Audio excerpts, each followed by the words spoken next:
Bonjour Monsieur le maire, Jean-Claude Renaud, merci d'avoir répondu à notre invitation sur TV Foyer Rural. Parce qu'on a beaucoup de questions qui nous est venues des Lignanais suite à cette publication qu'on a fait récemment. Alors il y a des questions évidemment surtout par rapport aux inquiétudes, par rapport à la période que nous traversons. Circonstances exceptionnelles, donc à questions exceptionnelles évidemment.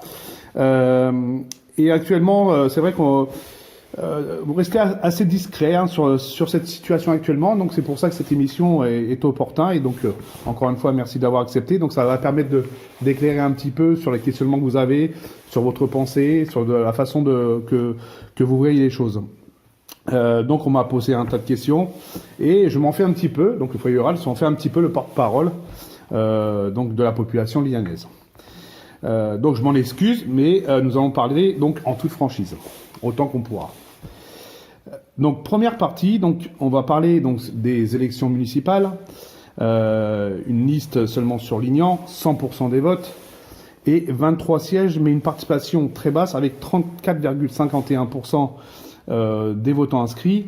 Comment expliquez-vous cela, Jean-Claude Renaud ? Tout d'abord, merci, bonjour. Bonjour. Je suis enchanté de vous accueillir donc, au sein de la municipalité.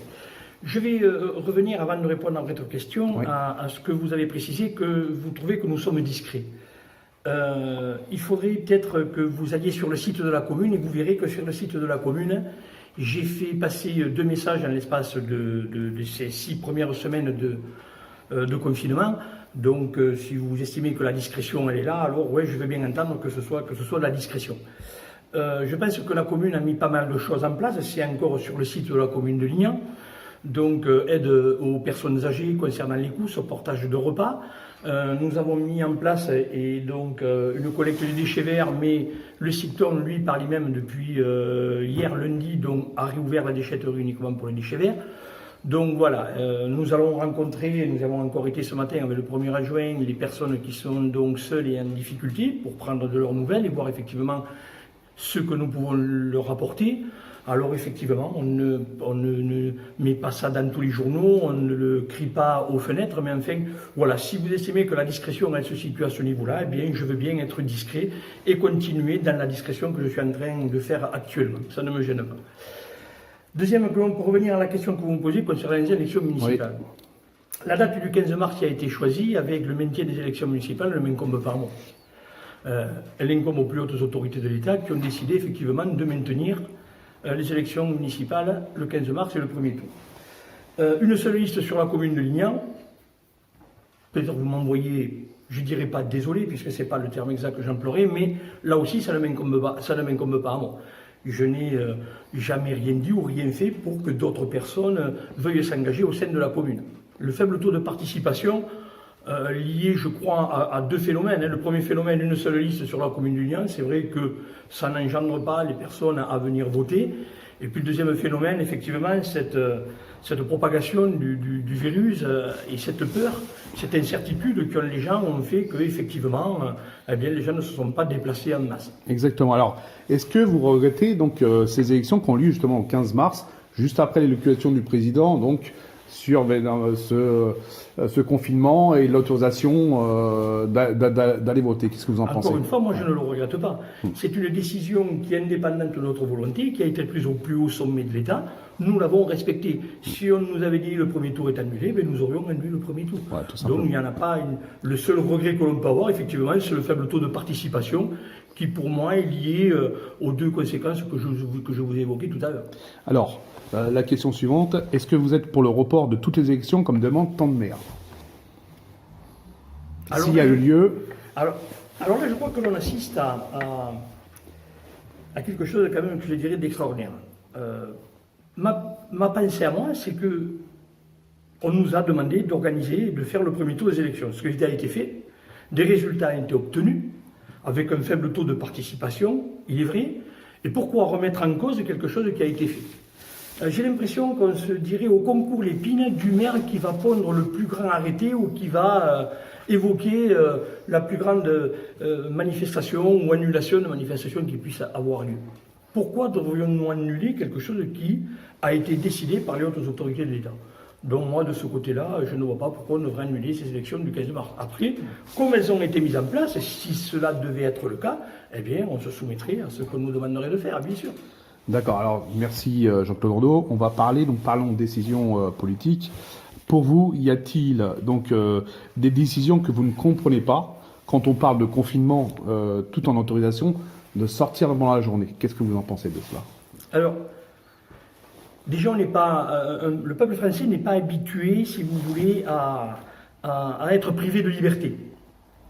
Donc c'est vrai que quand on nous a parlé du confinement, c'est en quelque sorte une privation de liberté de se déplacer, de se mouvoir, d'aller où on a envie d'aller, de rencontrer qui on a envie de rencontrer, des amis. Donc de ce côté-là, c'est vrai que ça peut prêter à confusion. Maintenant, on se rend compte de quoi? On se rend compte qu'effectivement, le confinement a permis d'éviter une propagation du virus, je dirais, qui aurait été plus dramatique que ce qu'elle est. Tout en sachant que c'est quand même dramatique vu ce qui nous arrive, vu le nombre de morts que nous avons, de décès que nous avons partout en France, et donc c'est quand même quelque chose de dramatique. La décision qui a été prise du confinement, est-ce que c'est le bon moment? Est-ce qu'il fallait le faire plus tôt? Je ne suis pas un politique pour faire de la politique, ni un politicien. Je laisse ça aux gens compétents de le faire, mais je pense qu'on est dans un moment où effectivement on doit, je dirais, davantage trouver de solidarité les uns envers les autres, plutôt que d'essayer de se renvoyer la balle sur ce qui a été fait de bien ou de pas bien. Moi, de mon côté, j'applique ce qu'on nous demande d'appliquer, et ensuite je regarde ce qui peut être fait en termes de solidarité sur notre commune pour aider les administrés, discrètement, comme vous l'avez dit tout à l'heure. Mais bon, de ce côté-là, je m'efforce avec l'ensemble des élus à amener ce que la commune peut amener aux administrés. Alors c'est vrai qu'on essaye de se mettre à la place d'un maire, parce qu'il faut se mettre aussi à la place d'un maire. Pour un maire, donc après certains cafouillages politiques qui a eu lieu, comment on peut gérer une crise comme celle-là? On a vu, il y a des maires qui ont tout à l'heure, des maires qui ont pris des décrets et qui sont vus annulés ensuite par les préfets. Est-ce que c'est quelque chose qui est compliqué à jongler pour les prises de décision locales, comme tu l'as dit tout à l'heure? Mais on s'aperçoit de quoi? Je vous l'ai dit tout à l'heure, on assistait à un concours d'épines de la plus grande prise de décision d'un maire. Nous avons des directives qui nous sont données par l'État, qui sont données aux préfets. Les préfets nous demandent de les appliquer. On applique tout simplement les consignes qui nous sont données. On s'aperçoit de quoi? Que quand les arrêtés sont pris en dehors des consignes qui nous sont données par l'État et par les préfets, eh bien, qu'est-ce qui se passe? Ces consignes-là sont annulées. Alors je ne dis pas qu'elles étaient bonnes ou mauvaises, je dis que ça partait d'un bon principe pour protéger les administrés de certaines villes et de certains villages. Ça partait d'un bon principe. Maintenant, voilà. Alors, c'est vrai, un cafouillage concernant le port du masque, concernant tous ces trucs-là, on fait que, voilà, il y a eu un mouvement, un petit peu de panique là-dessus. Ouais. Donc, moi, j'essaie de suivre les recommandations qui nous sont faites, ceux qui nous sont transmis par le préfet, et de mettre en application tout ce que nous pouvons mettre en application. Qu'est-ce qu'on peut dire là-dessus encore? C'est que on a eu un grand mouvement de solidarité qui a été sur la commune, entrepris par vous, par le foyer rural, qui a fait qu'effectivement nous avons pu et nous pouvons encore continuer à mettre à disposition des masques à des gens qui en premier temps en avaient le plus besoin, tout le personnel soignant, toutes les personnes qui travaillent à Intermarché, toutes les personnes qui travaillent dans les commerces. Donc voilà, c'est ça, un élan de solidarité, c'est dans ce sens-là que nous avons à le faire et à nous prononcer. Alors justement, on va revenir à une question. Donc vous savez que le président de l'agglomération de Béziers ainsi que le département, ils ont commandé plusieurs milliers de masques lavables pour les habitants. Est-ce ridicule? Et ce n'est pas trop tard? Alors on pourra toujours dire que c'est trop tard ou qu'on aurait pu le faire plus tôt ou que voilà, mais encore une fois, ceci découle de tout ce que l'on entend, de tout ce que l'on voit et de toutes les informations que nous avons. Après, on peut toujours dire la décision, elle est bonne ou elle n'est pas bonne. Elle a été prise, elle est là, elle arrive. Pour le déconfinement, normalement, toutes les communes de l'agglomération seront dotées de masques pour éventuellement se protéger. Vous avez vu qu'encore une fois, le Premier ministre, dans son intervention de dimanche, a bien dit que c'était une recommandation pour se protéger, que ça deviendrait peut-être une obligation dans certains cas, et ce n'est pas pour le moment une obligation dans d'autres cas. Nous verrons, à la fin du mois d'avril, à la prise de parole du Premier ministre qui nous donnera les éléments pour le déconfinement, ce qui adviendra de refaire, si ça devient obligatoire pour tout le monde. Dans le cadre des prises de commande par agglomération, je ne sais pas si vous savez, on sait qu'il y a un certain nombre de masques qui vont être distribués, mais on ne sait pas véritablement à quelle date elles vont arriver. Ces masques-là devraient arriver avant le déconfinement. Je dis bien devraient arriver avant le déconfinement. Nous avons eu une réunion des maires, du bureau de maire lundi matin. Nous n'avons pas de date exacte. Vous avez pu voir ce qui se passait pour ces livraisons de masques, où des masques étaient détournés, où certains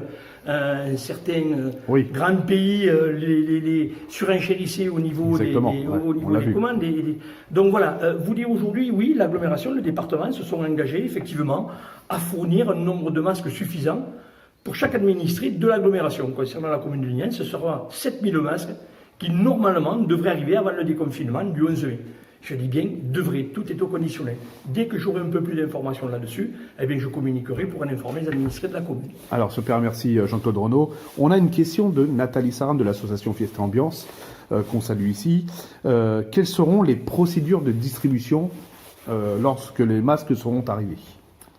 Eh bien je crois qu'on a une toute petite expérience, puisqu'on a commencé avec vous vendredi dernier. Et je n'ai qu'à me louer de ce qui a été fait avec vous au sein du foyer rural. Ce que nous avons mis en place pour la distribution de masques qui sont en cours avec le foyer rural, bien, pourra être quelque chose qui pourra être fait par la commune, effectivement, où les gens viendront, un système de drive comme nous faisons actuellement, récupérer leurs masques. Et tout simplement, voilà, je pense que c'est dans ce sens-là. Ce sera encore à affiner, à peaufiner. On a commencé à y réfléchir. On regarde comment fonctionne ce que nous sommes en train de mettre en place avec vous. Si cela fonctionne correctement, je ne vois pas pourquoi on changerait quelque chose qui fonctionne. D'accord, merci. Alors, est-ce qu'il sera distribué du gel hydroalcoolique? Question habitant de Lyonnais. Alors, vous parlez du gel hydroalcoolique aux habitants. C'est ça. C'est une question qui m'a été posée, donc je vais y répondre. Est-ce que dans toutes les recommandations que nous avons, on sait qu'on a... par obligation, mais on doit donc distribuer les masques, on n'a pas parlé de distribution de gel hydroalcoolique. Donc jusque-là, effectivement, s'il n'y a pas d'obligation ou de recommandation de distribuer du gel hydroalcoolique au niveau des administrés, voilà. Donc pour le moment, je dirais non, ça ne se fera pas. Après, tout peut évoluer, hein. Je veux dire, on n'est pas figé à quelque chose. Hein. Alors, est-ce qu'il y a une communication? Est-ce que vous pouvez communiquer aux habitants? Ce qui m'a été posé, hein, évidemment, donc je relate. Pouvez-vous communiquer aux habitants la liste des commerçants lignanais qui livrent à domicile? La liste des commerçants lignanais qui livrent à domicile. Je pense que c'est surtout au niveau des milieux de bouche. Nous avons, par exemple, la Perle du Sud, je crois, qui livre... Enfin, je suis même sûr, puisque je me suis fait livrer, moi, à mon domicile. Nous avons la Perle du Sud. Je ne sais pas s'il n'y a pas le monsieur portugais qui fait les poulets, les poulets au saveur du Portugal. Je ne sais pas si là aussi, effectivement, on peut aller se servir ou s'il y fera. C'est quelque chose que je peux regarder et très prochainement, effectivement, mettre sur le site de la commune. Il n'y a pas de souci. Je me renseignerai au niveau de ces commerces de bouche et j'en ferai la diffusion au niveau du site de la commune. Alors, troisième partie, après le 11 mai, une date qui a été dite par le président de la République. On va parler dans ce qui concerne les commerçants. Alors, j'ai reçu évidemment un tas de questions venant des commerçants, notamment des esthéticiennes, des coiffeurs qui préparent pour certains leur réouverture. Est-ce que vous allez les accompagner dans l'organisation, dans l'ouverture de ces petits commerçants? Mais tous les commerces qui auront besoin d'une aide que la municipalité sera susceptible d'amener, oui, bien sûr, nous serons à leur côté pour voir avec eux ce qui peut être fait, comment cela peut être fait, sous quelles conditions cela peut être fait, puisque vous savez bien qu'une collectivité territoriale ne peut pas non plus donner tout et n'importe quoi. Donc, en relation avec ces commerces qui devront ouvrir, coiffeurs, esthéticiennes, et encore que, la liste n'a pas défini. Moi, je ne la connais pas. Le Premier ministre a parlé effectivement de l'ouverture des salons de coiffure. Oui. Mais n'en a pas dit plus sur ceux qui devraient ouvrir ou pas ouvrir. On sait que les salons de coiffure pourraient ouvrir. Nous savons que les bars, les restaurants, eux, par contre, n'ouvriront pas. Voilà. Donc, de ce côté-là, nous allons encore une fois attendre un peu pour voir effectivement et connaître les conditions du déconfinement qui nous seront proposées. Mais on n'en sait pas plus, par exemple, pour les esthéticiennes sur Lignan. Pas du tout. Pas du tout. Donc, ça serait vraiment une réponse. Ce que je dis, c'est des choses qui vont nous venir. Normalement, le Premier ministre doit nous évoquer un plan de déconfinement avec toutes les mesures qui seront à l'intérieur. Et à partir de là, eh bien, des décisions seront prises si nous devons accompagner ou pas et sous quelles conditions. Alors, la question suivante qui m'a été apportée, est-ce qu'il y aura un soutien pour les commerçants qui ont été obligés de fermer et qui vont rester fermés? Notamment, donc on vient juste de l'évoquer, les bars, les restaurants. Est-ce qu'il y a une réponse par rapport à ça? Alors oui, nous allons apporter une réponse. Vous savez que je vous l'évoquais tout à l'heure, nous avons eu une réunion des maires au sein de l'agglomération Béziers-Méditerranée. Et justement, aujourd'hui, sur Midi Libre, le président de l'agglomération Béziers-Méditerranée a défini tout un tas d'aides qui vont être mises en place, vont être débloquées très rapidement pour les 5000 plus petites entreprises de l'agglomération Béziers-Méditerranée. Quand on parle de petites entreprises, c'est 10 salariés et en dessous de 10 salariés. 5 millions d'euros vont être mis donc en disponibilité très rapidement pour que ces petites entreprises donc soient aidées financièrement. Un numéro vert va être mis à disposition. Voilà. Donc ce numéro vert sera mis à disposition très prochainement. Dès que ce numéro vert sera mis à disposition, il est sur le Midi Libre, hein, il a été annoté sur le Midi Libre, je vais vous le communiquer si vous voulez, si je le retrouve. Bon, on le communiquera peut-être dans l'émission. Mais voilà, mais dès que ce numéro vert et dès que les modalités seront définies, les personnes pourront contacter ce numéro vert et voir si elles ont droit à ces aides qui vont être mises en place. Ça, c'est un premier montant d'aide, 5 millions d'euros, qui va être mis à disposition par l'agglomération pour aider les plus petites entreprises entre 0 et 10 salariés. D'accord. Ensuite, 5 millions d'euros de plus supplémentaires vont être mis en collaboration avec la région, puisque c'est la région qui détient, je dirais, les pouvoirs pour distribuer économiquement ce qui doit être fait. Et donc l'agglomération va passer une convention avec la région pour bien vérifier que ces 5 millions d'euros qui seront mis en complément du dispositif de la région reviennent bien aux entreprises du Biterrois. D'accord. Et enfin, troisième autre mesure qui va être mise en place, ça va être donc pour les entreprises qui n'ont pas travaillé, les bars, les restaurants qui sont restés fermés, une réduction de la CFE qui va être mise en place, une réduction de la redevance spéciale concernant les déchets et une réduction sur la taxe de séjour pour les campings et tout. Voilà, tout ça combiné va faire à peu près une quinzaine de millions d'euros d'aide que l'agglomération Béziers-Méditerranée va mettre en place pour les petites entreprises de l'agglomération. Alors, je ne sais pas si ça a été fait, parce que comme certaines villes ou petits villages qui a été fait, est-ce qu'il y a eu des concertations, par exemple, les commerçants qui ont des fonds de commerce, mais qui ont des loyers à payer, etc. Est-ce qu'il y a eu des concertations avec les bailleurs pour suspendre provisoirement les loyers? Déjà la commune a mis ce système en place là. D'accord. Les commerçants et artisans qui ont des loyers qui doivent être payés à la commune, ces loyers ont été suspendus le temps de la crise sanitaire. De ce côté-là, ça a été fait. Ensuite, concernant les bailleurs, je n'ai pas de remontée de ce côté-là en me disant que telle ou telle entreprise avait des difficultés. Nous avons eu effectivement, notre maison d'assistante maternelle qui, elle, rencontre quelques difficultés, effectivement, puisqu'elle ne rentrerait pas apparemment dans le cadre de toutes les aides qui sont mises à disposition. Nous les avons orientées vers la CAF, et donc nous leur avons demandé de vérifier avec la CAF effectivement si des aides peuvent leur être donc attribuées.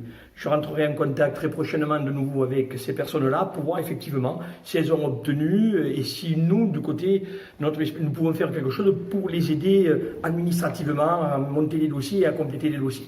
Très bien.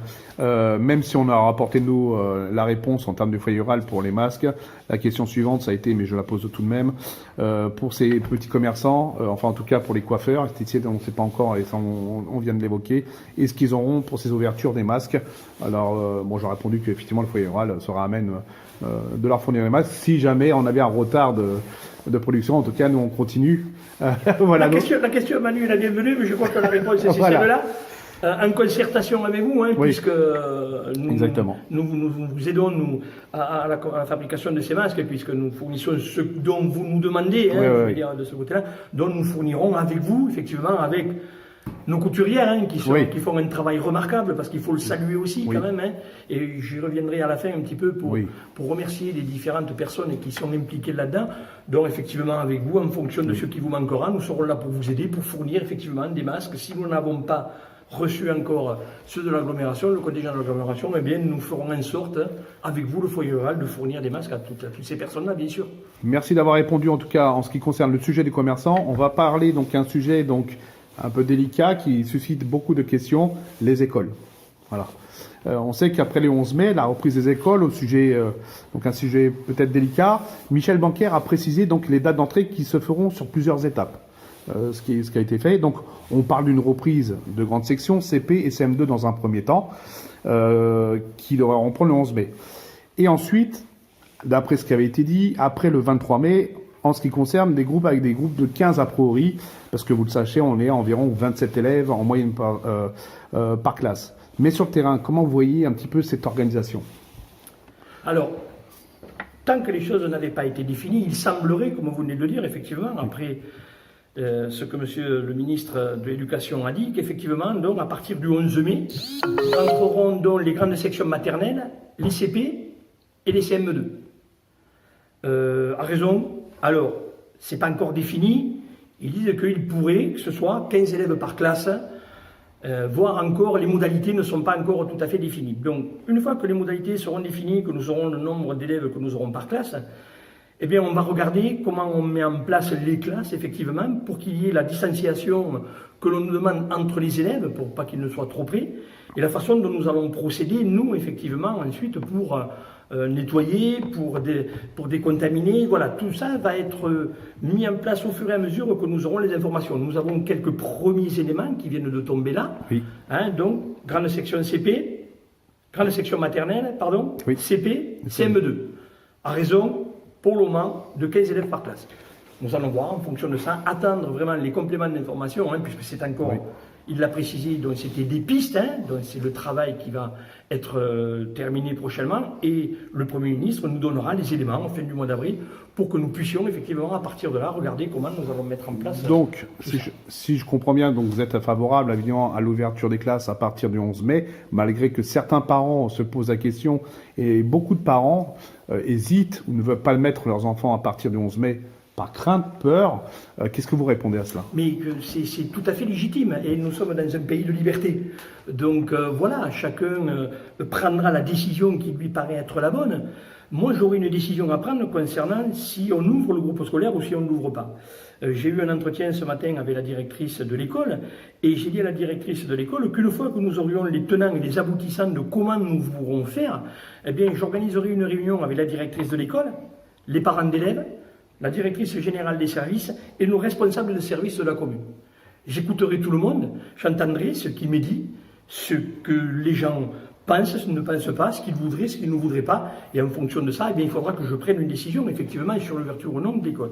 Ce que précise M. Blanquer, quand même... Si je comprends bien, vous êtes peut-être amené à prendre une décision de ne pas ouvrir les écoles. C'est pas ce que j'ai dit. C'est pas du tout ce que j'ai dit. J'ai dit que j'écouterai les personnes que je réunirai autour de la table qui me permettront effectivement de prendre une décision sur l'ouverture ou pas de l'école. Je n'ai pas dit que je ne l'ouvrirai pas. Oui, bien sûr. J'ai écouté aussi ce qu'a dit le ministre quand même. Il a dit qu'effectivement, que les parents qui ne voudront pas mettre leurs enfants à l'école ne seront pas obligés de le faire. Ils auront une simple obligation de suivre les cours, comme nous le faisons actuellement. Après, il n'y aura pas d'obligation. Alors, dans la question que l'on peut se poser, déconfinement le 11 mai, dire redémarrage de l'économie, il va falloir que les personnes se remettent à aller travailler. Situation délicate, si jamais nous ne mettons pas... voilà, c'est tout ce que j'aurai à me poser, et en fonction des remontées que j'aurai des parents d'élèves, en fonction des remontées que j'aurai de la directrice et de mes services, eh bien, nous verrons effectivement quelle est la meilleure solution. Et il faut penser, la première des choses à penser avant la reprise économique, c'est la santé. Oui. Il ne sera vraiment, ce sera primordial, tout sera mis en place pour que soit préservée la santé des enfants, du personnel, des parents, des enseignants. Et si ces conditions-là ne sont pas réunies, eh bien, le ministre précise bien que les écoles ne rouvriront pas. Donc voilà, c'est tout ce travail-là que nous allons avoir à faire. Alors, il va nous rester 10 jours, 11 jours pour faire ce travail-là, hein, ça va être très rapide. J'ai une entière confiance au service de la commune pour mettre en place ce qui devra être mis en place dans les délais les plus brefs. Hein. Donc ça veut dire peut-être des mesures de précaution, ça veut dire peut-être les ports de masques obligatoires pour les enfants, ça veut dire tout un tas de choses. Voilà, tout ce que vous venez d'évoquer là. Hein, c'est ce qu'a évoqué aussi le ministre de l'Éducation, port de masque pour les enfants, distanciation au niveau des classes, les gestes barrières courants et communs, hein, lavage de mains, apparemment, on dirait toutes les 2 heures, mais bon, plein de choses sont encore, plein d'interrogations sont encore là et qui ne sont pas définies, donc pour savoir exactement.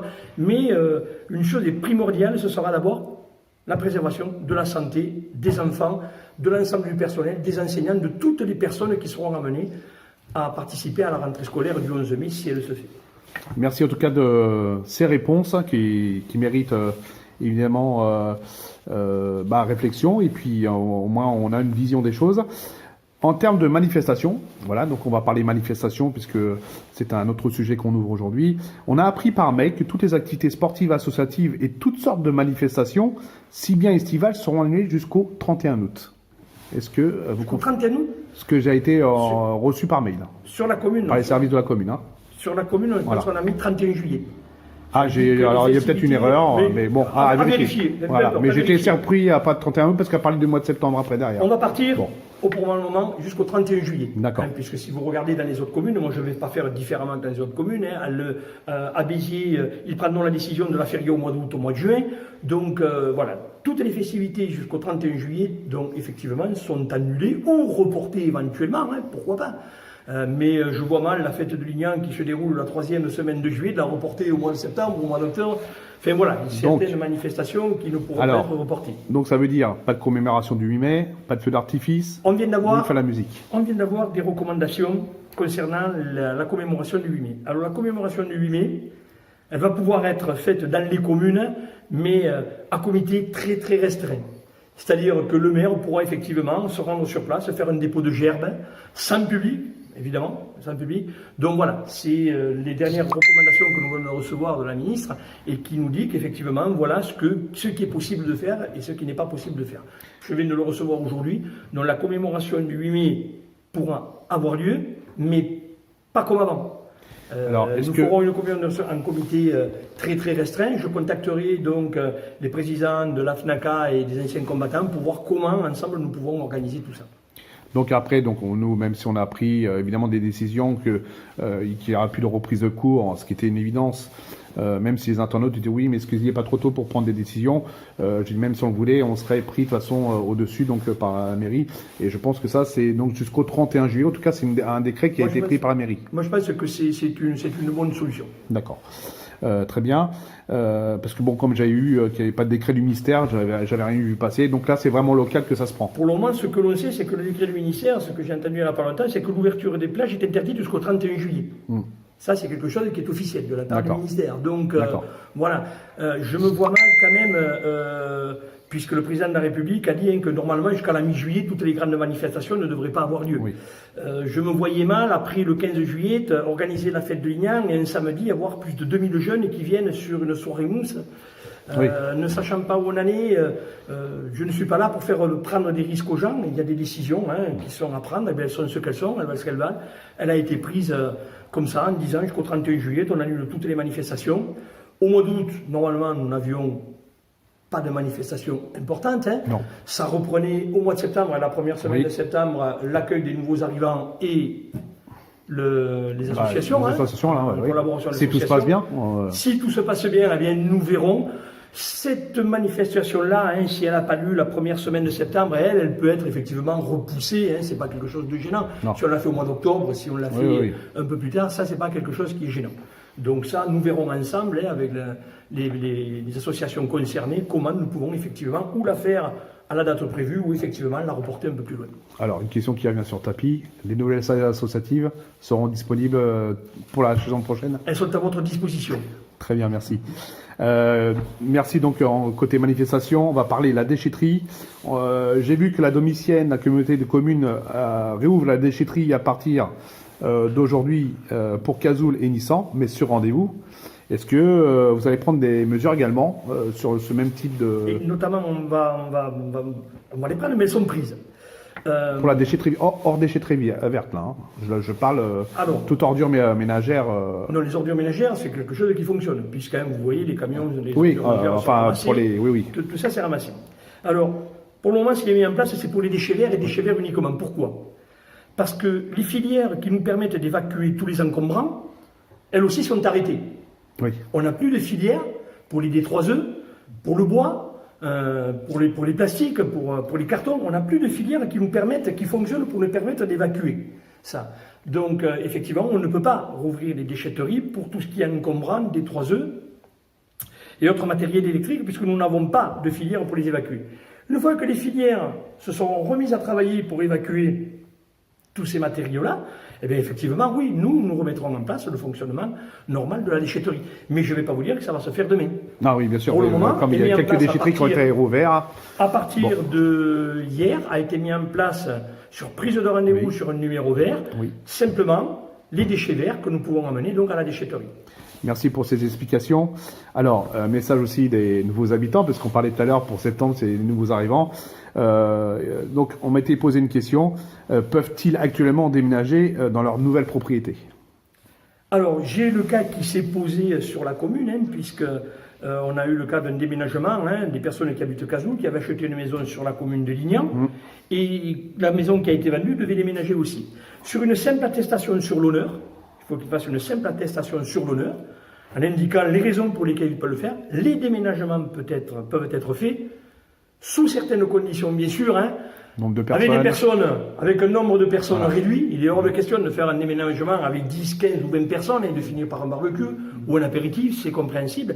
Donc une attestation sur l'honneur, les raisons pour lesquelles ce déménagement doit être fait, effectivement, avec l'autorisation de sortie pour aller faire les courses, voilà sous quelles conditions ceci peut être fait. Et encore une fois, avec un nombre de personnes réduit, pas plus de 5 personnes, pour faire un déménagement, et avec les mesures et les gestes barrières qui s'imposent justement là-dessus aussi. Alors merci de tout avoir répondu à toutes ces questions. Franchement, c'est voilà, je pense qu'on peut pas être plus clair. Est-ce que maintenant aujourd'hui, donc à la fin donc de cette interview, avant de reprendre l'émission, avez-vous un mot pour les Lignanais? Oui, un mot pour les Lignanais, oui, je l'ai, et je l'ai eu 2 fois successivement sur le site de la commune, hein, pour leur dire que nous vivons tous ensemble, je dirais, une période difficile, une période inédite, hein, ça ne s'est jamais vu, je crois, dans l'histoire de la France, que même les églises étaient fermées. Même les églises sont fermées, on ne peut plus même aller dans un lieu de culte, et même pendant la Grande Guerre, eh les églises sont restées ouvertes. Donc nous vivons quelque chose qui est inédit. Et des renseignements que j'ai de par la gendarmerie, moi je n'ai qu'à me satisfaire de ce qui a été fait sur la commune de Lignan. Les administrés ont, je dirais en règle générale, très bien et assez bien et très bien respecté le confinement, puisque sur la commune, hein, soyons prudents et touchons du bois, les quelques informations que j'ai, des infirmières, nous n'avons pas de cas, je dirais, de Covid-19 qui soit dramatique. Hein. Nous n'avons pas eu de décès sur la commune dû au cas de Covid-19, puisque j'en aurais été informé le premier. Bien sûr, oui. Donc c'est pour ça que je dirais que le confinement sur la commune de Lignan a été bien respecté. Et là, effectivement, nous n'avons qu'à approuver, à remercier l'ensemble des administrés de la commune qui ont participé à ce confinement et à la réussite de ce projet-là. Ce que je tenais surtout à dire quand même, c'est un grand merci à des personnes qui sont, comme on dit, première ligne, deuxième ligne. On ne va pas mélanger les lignes, mais d'abord au personnel soignant. Soignants des hôpitaux, médecins, infirmiers, infirmières, toutes les personnes qui participent au fonctionnement d'un hôpital, et en partant de la personne du service entretien, en allant jusqu'aux personnes les plus importantes, les soignants. C'est un grand merci qu'on doit leur dire, parce que si nous en sommes là aujourd'hui en France, c'est peut-être parce que nous avons eu des gens vraiment extraordinaires. Ça, tout le monde le dit, tout le monde le sait. Ensuite, un grand remerciement d'abord sur la commune de Lignan à toutes les personnes qui nous permettent de pouvoir continuer à nous nourrir. Ça, c'est important aussi. Un grand merci au personnel, à la direction et au personnel d'Intermarché qui continuent à travailler, donc à nous permettre effectivement de nous nourrir. Ce qui a permis aussi d'arriver à faire tout ça. Donc on remercie à tous. C'est grâce à l'appui de la mairie, hein. Faut bien le préciser quand même. Mais ça, c'est que c'est un travail ensemble. Un grand merci à tous nos services de bouche aussi, qui nous permettent aussi de pouvoir manger, de pouvoir nous faire, sans aller au restaurant, mais nous faire un restaurant à la maison. C'est quand même ça aussi qui est très intéressant. Donc je préciserai effectivement, après contact avec eux, quels sont les services de bouche qui sont encore ouverts et qui peuvent nous amener. Un grand merci aussi à tous les éboueurs, il ne faut pas les oublier non plus, tout ce personnel-là qui effectivement continue de travailler avec les risques que cela comporte. Nous avons aussi au sein de la commune nos aides ménagères qui vont au service des personnes âgées pour maintenir le lien social qui reste, pour les aider dans leurs tâches quotidiennes, ne serait-ce que pour leur donner à manger, pour leur faire les courses ou toute autre chose que ces personnes-là ont besoin. Et enfin, donc, je dirais un grand merci au service de la municipalité, le service administratif qui est en télétravail et qui fait, je dirais, quelque chose qui nous permet la continuité du service public. Un grand service au personnel qui s'est occupé de la garde des enfants des soignants, parce que ça aussi c'est important. Nous avons un personnel qui a été dévoué pour la garde des enfants des soignants pendant les vacances, pendant la période scolaire avec les enseignants, en coordination avec les enseignants. Ça aussi, nous devons remercier tout ce personnel-là. On devrait remercier beaucoup de personnes et puis surtout la solidarité, je pense, qui a été mise en place avec différentes associations. Et ça, je crois que c'est quelque chose qu'il faudra se rappeler. On dit toujours il y aura un avant, il y aura un après, mais il ne faudra pas que l'après redevienne l'avant. Je crois qu'il faudra vraiment oublier ce qui s'est passé et regarder ce qui va arriver après. Nous sommes en train de vivre, je dirais, une période qui est quand même difficile. Bien sûr. Où nous encore, nous avons une région où, je dirais, nous ne sommes pas impactés comme dans d'autres régions. Et heureusement, je dirais, mais voilà, nous devons quand même faire attention. C'est pas parce que le 11 mai, on sort du déconfinement que doit être fait tout et n'importe quoi. Il va falloir rester vigilant. Le virus est toujours là. Il va falloir s'habituer à vivre avec. On ne pourra plus vivre comme avant, se serrer les mains, s'embrasser, faire des réunions à 20, 30 personnes, tout ça, ce sera terminé. Regardez, même les mariages, nous avions des mariages qui devaient avoir lieu au mois de mai, qui devaient avoir lieu au mois de juin, qui devaient avoir lieu au mois de juillet, que nous avons annulés. Toutes ces manifestations, je dirais, où effectivement sont source de réunion et de partage, eh bien, il faudra effectivement encore entendre un peu pour effectivement pouvoir les faire ensemble et se réunir. Je crois que toutes les précautions seront à prendre pour éviter à ce qu'effectivement cette fameuse deuxième vague vienne de nouveau affaiblir notre système médical qui malheureusement est déjà bien affaibli comme ça. Merci Monsieur le maire, merci d'avoir répondu à toutes ces questions, surtout pour les Guyanais, parce que c'est eux qui me les ont posées. Et puis donc on suit l'évolution. Merci à vous et continuons le travail que nous sommes en train de faire en partenariat avec vous, les différentes associations. Et donc encore une fois un grand merci à tous les administrés de Lignan pour le bon confinement qui s'est passé sur la commune de Lignan. Merci Jean-Claude Renaud, merci, on reprend l'émission.